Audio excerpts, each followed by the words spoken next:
na may sense of the Senate na respetuhin ng Philippine courts.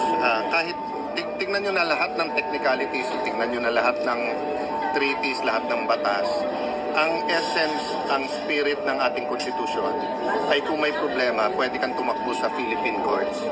So hindi naman pwede na pag sinabi ng ICC o kahit anong international court na may arrest, dadamputin mo na lang dito, dadalhin mo sa ibang bansa. Kung ganun ang interpretasyon, napakadelikado. Bakit? Kahit sino po na Coast Guard, na BGMP, na naka-uniforme, AFP, PNP, na na-involve, whether yan ay sa Marawi, yan ay sa communist insurgency sa Mindanao, bigla na lang dadamputin. Diba? Tapos ngayon, sinasama si Secretary Aguirre. So, civilian. So, sabihin mo na may allegation na conspiracy. So, at any time then, a cabinet member, aakyat na yan. That's one step closer to the president.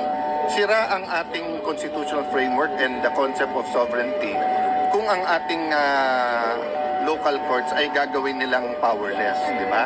So, I do understand that there are emotions here. There's human rights issues. Pero nababawasan ba yung human rights kung yung isang tao ay nakakatakbo muna sa korte?